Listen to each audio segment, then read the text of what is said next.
गुड़िया के पिता शहर के जाने माने बिल्डर और काफी पैसे वाले थे। गांव से निकले गुड़िया के पिता ने खूब मेहनत से पैसा कमाया था। उनके 2 बेटे और 2 बेटी थी। बड़ी की शादी उन्होंने खूब बड़े परिवार में की थी। देखना गुड़िया की माँ, गुड़िया की शादी मैं ऐसे घर में करूँगा कि लोग कहेंगे, वाह वाह, तिवारी जी ने तो अपनी बेटी के लिए महलों का राजकुमार ढूंढा। हाँ, तो हमारी गुड़िया दिखने में भी है बिल्कुल गुड़िया सी। तभी गुड़िया की भाभी वहाँ आ जाती है। बस दिखने में ही गुड़िया जैसी है, लेकिन जबान तो पूरी 100 गज की बूढ़ी अम्मा जैसी है।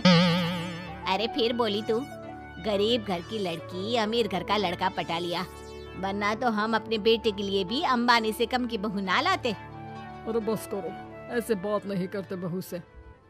वैसे बहू बोल तो ठीक ही रही है, तुम्हारी गुड़िया को बोलने की तमीज ही नहीं है। भाभी का दर्जा बड़ा होता है, लेकिन वो बात ऐसा करती है कि जैसे। बस पापा बस, पता नहीं भाभी ने आपको क्या गुट्टी पिला रखी है। गुट्टी कैसे, मैं जो देखता हूँ वही तो बोलता हूँ। कल तुम्हें देखने लड़के वाले आ रहे हैं, तो अच्छे से तैयार हो जाना। एमपी के बड़े लोग हैं, ऐश करोगी अगर लड़के ने पसंद कर लिया तो। और हम लोग चैन की सांस लेंगे। ये घर मेरा भी है, अंदर जाकर काम करो। मुझे अपने मम्मी पापा से जरूरी बात करनी है जो मैं आपके सामने नहीं करना चाहती। भाभी पैर पटकती अंदर चली जाती है, लेकिन उसके कान गुड़िया के पास ही होते हैं। देखिए पापा, शादी तो हम नवीन से ही करेंगे, क्या है ना कि वो पसंद है हमें। अब ये नया किरदार कहाँ से आ गया? क्यों गुड़िया के माँ, नजर नहीं रखी जाती क्या बेटी पर? अरे माँ है हम, कैमरा नहीं जो 24 घंटे रिकॉर्डिंग मोड में ऑन रहेंगे। और हाँ, ये नवीन कौन है, कितने करोड़ का टर्नओवर है? देखो अम्मा, साफ साफ बता रहे हैं, वो क्या है ना, हमको पता नहीं है कि क्या है कैसा है, कल बुला देते हैं, खुद ही बात कर लेना। अगले दिन नवीन पीली पैंट और लाल शर्ट में चिपके बाल बनाकर गुड़िया के घर आता है। वाह भाई वाह, अरे ये सोफे का कितना बड़ा गुदगुदा है, धस ही गए हम तो पूरा अंदर। तभी वहाँ नौकर पानी लेकर आता है। सर, आप चाय लेंगे या कॉफी? अरे होने वाले दामाद हैं हम, समझे? चाय कॉफी नहीं, सीधा खाना पूछो।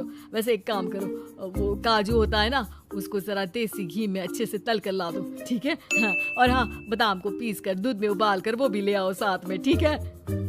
जी बोलिए, तो साथ में सोने का बिस्कुट भी ले आऊं? नवीन समझ जाता है कि नौकर उसकी फिरकी ले रहा है। अरे हट, चल जा अंदर, और जो बोला है वो पहले लेकर आ। नौकर के जाने के बाद नवीन पूरे घर को ध्यान से देखता है। सोने का बिस्किट भी हम लेंगे, लेकिन वो भी सोने की ईंट के साथ। तभी गुड़िया के पापा आ जाते हैं। तो तुम हो नवीन, क्या करते हो वैसे? एक काम का तो ऐसा है ना ससुर जी, जैसे ही शादी होगी आप जो 8-10 लाख हम पर न्योछावर करेंगे ना, हम उसी से कोई बिजनेस भी खोल लेंगे। गुड़िया को बिठाएंगे काउंटर पर और हम देखेंगे मार्केट सन्नत से, क्या समझे? बड़ा लोकल हो तुम, ये बोली कैसी बोल रहे हो? अरे पापा कुछ नहीं, मजाक कर रहा है। ये इंग्लिश इतनी अच्छी बोलता है कि समझो अंग्रेज भी शर्मा जाए। आपका टेस्ट ले रहा है पापा? ना ना, मैं फेल भी हो जाऊं इस टेस्ट में तो कोई प्रॉब्लम नहीं है, लेकिन इस लड़के से तेरी शादी कतई नहीं होने दूंगा। टक से बोलता है ये बुड्ढा तो, टक से। सुन, भाग कर शादी कर लेंगे तो क्या कर लेंगे? अच्छा रुको ना, मैं जल्दी से 2 कपड़े बांध कर ले आती हूँ। हाँ, और वो माँ के गहने भी। कौन से वाले, हीरे वाले या सोने वाले? मिक्स कर देना, देख लेंगे।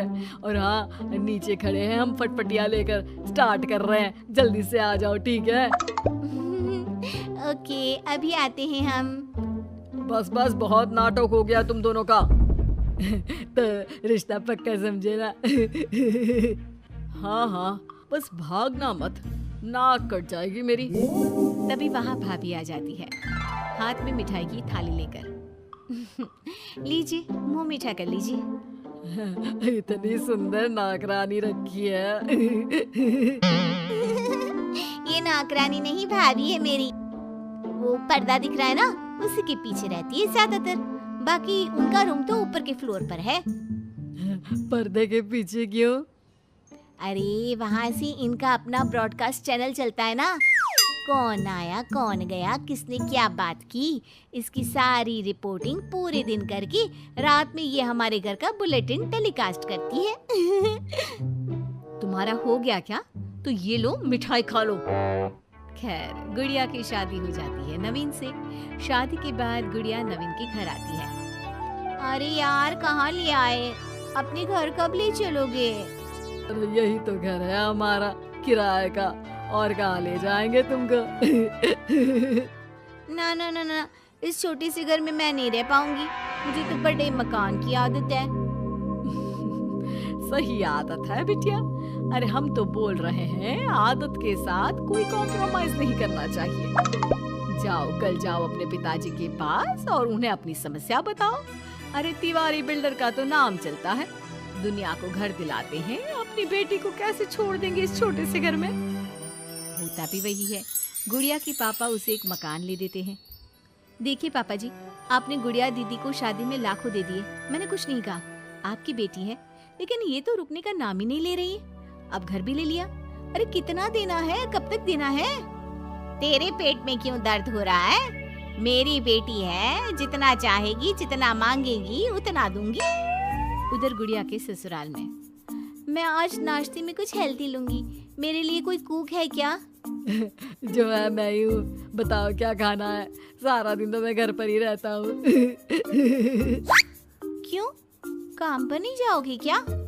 अरे काम किसके पास है, मेरे पास तो कोई काम ही नहीं है। अरे कैसी बात कर रहा है बेटा? तिवारी जी की बेटी से शादी की है, कोई मजाक थोड़ी ना है। बस फिर क्या था। गुड़िया फिर पहुंच जाती है पिता के पास और नवीन को काम पर लगाने को कहती है। नहीं नहीं, अपने बिजनेस में जवाई को घुसाने की कोई जरूरत नहीं है पापा जी। बात तो ठीक बोल रही है तेरी भाभी।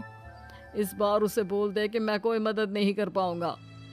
गुड़िया वापस ससुराल आकर नवीन को पिता की बात बताती है। ठीक है, फिर तेरा भी क्या काम है? निकल यहाँ से। जब तुम्हारे पिता दामाद को नौकरी नहीं दे सकते तो क्या कर सकते हैं? हाँ? वो गुड़िया का सामान देकर उसे बाहर करने ही वाला होता है कि सामने गुड़िया के पिता आ जाते हैं। वो सामान लेकर क्यों जाएगी? मकान मैंने भले ही दिया है, लेकिन मकान का नाम मेरी बेटी का है, तुम्हारा नहीं। तो सामान के साथ अपनी बूढ़ी माँ को उठाओ और निकलो यहाँ से। कैसी बात कर रहे हैं ससुर जी? मैं तो मजाक कर रहा था। अब तो बड़े मकान में रहने की आदत हो गई है समधी जी। देखिए, अभी तो मैं जा रहा हूँ, लेकिन शादी में जो कैश दिया था उसका सारा हिसाब लेकर कल दफ्तर में आ जाना। और हाँ, मेरी बेटी को जरा सी प्रॉब्लम हुई तो कहते हैं ना, घी सीधी उंगली से ना निकले तो उंगली टेढ़ी कर लेनी चाहिए।